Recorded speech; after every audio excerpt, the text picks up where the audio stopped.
দর্শক, বিএনপির সমাবেশের খবর জানাতে যুক্ত হচ্ছেন আমাদের সহকর্মীরা। শুরুতেই যাচ্ছি কুষ্টিয়ায়, সেখানে আছেন মাহতাব উদ্দিন লালন।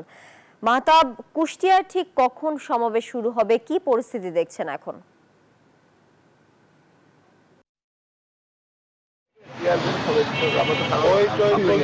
তানিয়া, কুষ্টিয়াতে সমাবেশটি দুপুর 2টায় শুরু হওয়ার কথা। আমি দলীয় নেতাকর্মীদের সাথে কথা বলেছি, তারা ইতিমধ্যে কিন্তু এই অনুষ্ঠানটি সফল করার জন্য তারা কার্যক্রম শুরু করেছেন। তারা বলছেন যে আসলে সারা দেশে দ্রব্যমূল্যের যে ঊর্ধ্বগতি, আইন শৃঙ্খলা পরিস্থিতির অবনতি, ফ্যাসিস্ট আওয়ামী এবং তার দোসরদের যে বিভিন্ন ষড়যন্ত্র সহ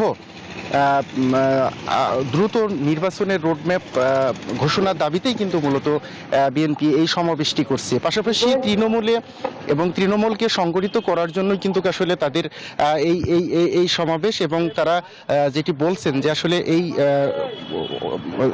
সাধারণ মানুষের সাথে তাদের সম্পৃক্ততা এবং সাধারণ মানুষের দাবি দাওয়া নিয়েই আসলে তাদের কাজ করতে হয়। আমি একটু কথা বলতে চাই যারা এই অনুষ্ঠানটি সম্পূর্ণের সাথে রয়েছেন, যারা আয়োজন করছেন তাদের সাথে। আপনারা কি দাবিতে, কি বার্তা নিয়ে এই সমাবেশ করছেন?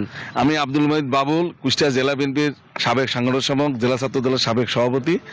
আমরা আমাদের প্রিয় নেতা, আগামী দিনের রাষ্ট্রনায়ক জনাব তারেক রহমান সারা বাংলাদেশে দ্রব্যমূল্যের ঊর্ধ্বগতি এবং আইন শৃঙ্খলার অবনতি এবং আওয়ামী ফ্যাসিবাদী যারা ষড়যন্ত্র করছে তার প্রতিবাদে এবং দ্রুত নির্বাচন ঘোষণার দাবিতে আজকে কুষ্টিয়া জেলা বিএনপির উদ্যোগে বিশাল ঐতিহাসিক জনসভা হবে এবং এইটাই প্রতিবাদ করা হবে যে সারা বাংলাদেশে এটা আমাদের সব কিছু ফিরিয়ে নিয়ে আসতে হবে, অবাধ গণতন্ত্র নির্বাচন দিতে হবে এবং সঠিক গণতন্ত্র দেশে ফিরিয়ে নিয়ে আসতে হবে। এবং গত 16 বছরের কোনো গণতন্ত্র ছিল না, সঠিক নির্বাচন হয় নাই এবং দিনের ভোট রাতে হয়েছে। এবং আমরা চাই জনগণ ভোট জনগণ দিক এবং সঠিকভাবে ভোট প্রয়োগ হোক, এবং এই নির্বাচনের দাবিতে আমরা এই প্রতিবাদ এবং নির্বাচন দ্রুত দিতে হবে। শুনছিলেন না তানিয়া, তারা যেটি বলছেন যে আসলে গত দীর্ঘদিন ধরে তারা এই নির্বাচন সহ অন্যান্য যেসব তাদের দাবি দেওয়া এবং তাদের যে অধিকার সেগুলো থেকে বঞ্চিত ছিলেন, এবং বর্তমান যে অন্তর্বর্তীকালীন সরকার আছে তাদের কাছে আসলে তাদের এই দাবিগুলো, তারা বলছেন যে এই সরকার একটি সুষ্ঠু নির্বাচন সম্পন্ন করা সহ সেটির আয়োজন এবং দেশের সার্বিক আইন শৃঙ্খলা পরিস্থিতির উন্নতি সহ সাধারণ মানুষের জন্য তারা আসলে কাজ করবেন, এবং এই দাবিগুলো কিন্তু তারা রাখছেন। তো আমার কাছে বিএনপির সমাবেশ নিয়ে কুষ্টিয়া থেকে এই ছিল সর্বশেষ। আমি চলে যাচ্ছি পিরোজপুরে, সেখানে রয়েছেন আমার আরেক সহকর্মী মোস্তফার কাছে। কোটি মানুষের আস্থার ভালোবাসায় 11 বারের মতো দেশের 1 নম্বর রেফ্রিজারেটর ব্র্যান্ড ওয়ালটন।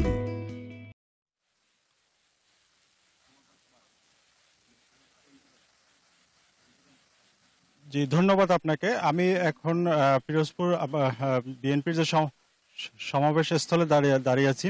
তো এখানে মূলত পিরোজপুরে সারা জেলার সাথে দ্রব্যমূল্যের ঊর্ধ্বগতি এবং নির্বাচনী রোডম্যাপের দাবিতে পিরোজপুর জনসমাবেশের যে আয়োজন আজকে বিকেল 3টায় আয়োজন করা হয়েছে। এখানে প্রধান অতিথি হিসেবে উপস্থিত থাকবেন বিএনপি চেয়ারপারসন উপদেষ্টা শেখ অ্যাডভোকেট মুজিবুর রহমান সরোয়ার, এবং এখানে আয়োজন হতে এখনো বেশ কিছু সময় বাকি আছে এবং এখানকার স্থানীয় নেতাকর্মীরা এখানে আয়োজনের সম্পর্কে তারা খোঁজ খবর নিচ্ছেন। আমি এখানে একটু কথা বলতে চাই যে এখানে পিরোজপুর জেলা বিএনপির আহ্বায়ক অধ্যক্ষ আলমগীর হোসেন সাহেব, তার সাথে একটু জানতে চাই যে আসলে আপনাদের এই প্রস্তুতি এবং এখানে আজকে আপনাদের আয়োজনের উদ্দেশ্যটা কি একটু যদি জানাতেন। সারা বাংলাদেশে দ্রুত নির্বাচনের দাবি এবং লাগামহীন দ্রব্যমূল্যর ঊর্ধ্বগতি সেটি সহনশীল পর্যায়ে নিয়ে আসার দাবিতে আজকের এই সমাবেশ।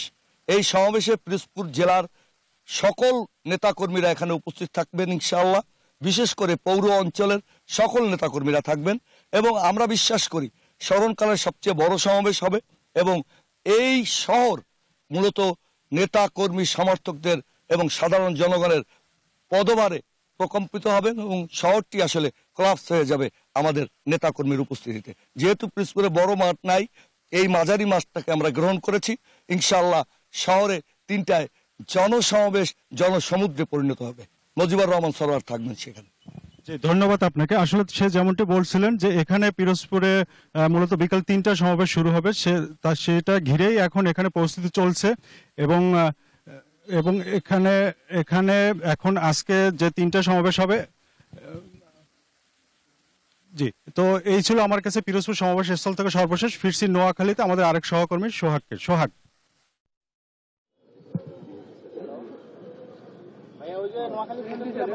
ধন্যবাদ।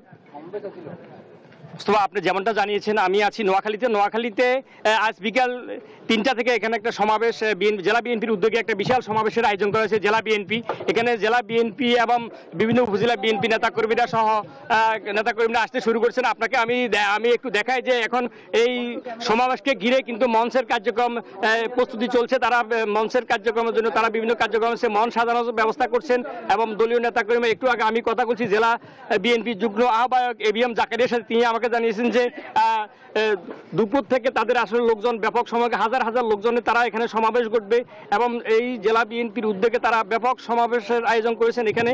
তো আমি এখন কথা বলবো এখানে একজন বিএনপি সমর্থিত একজন কর্মীর সাথে। জি, আর এই সম্মেলনে আপনাদের কি প্রস্তুতি? আপনারা তো এখন মঞ্চ সাজানোর ব্যবস্থা করছেন। আমাদের দ্রব্যমূল্য নিয়ন্ত্রণ, আইন শৃঙ্খলার উন্নয়ন এবং দ্রুততম সময়ে জাতীয় সংসদ নির্বাচনের দাবিতে আজকে আমাদের নোয়াখালী জেলা বিএনপির উদ্যোগে কেন্দ্রীয় কর্মসূচির অংশ হিসেবে যে সমাবেশ, ইনশাল্লাহ এই সমাবেশ আমাদের দুপুর 3টায় শুরু হবে এবং এই সমাবেশে আমরা ধারণা করছি যে লাখো অধিক মানুষ হবে এখানে ইনশাল্লাহ। আমাদের দীর্ঘ 18 বছর আমরা কোনো প্রোগ্রাম ওপেন করতে পারি নাই, সেই ইয়ার অংশ হিসেবে আমাদের দীর্ঘদিন পরে আমাদের এই জনমানুষের এক ফলশ্রুতি দেখা যাবে এবং জনতার স্রোত হবে ইনশাল্লাহ, আশা করছি আমরা। ধন্যবাদ। আপনি শুনছেন যে এখানে তারা লাখো মানুষের সমাগম ঘটবে এমনটা জানিয়েছেন দলীয় নেতাকর্মীরা। আসলে সব মিলে এখন তাদের মঞ্চের কার্যক্রম তারা প্রস্তুতি কার্যক্রম করছে এবং দুপুর 12টার পর থেকে আসলে লোকজন এখানে সমাগম হবে। তো এই ছিল আমার কাছে নোয়াখালী থেকে সর্বশেষ। তানিয়া, সোহাগ, আপনাকে ধন্যবাদ যুক্ত থাকার জন্য।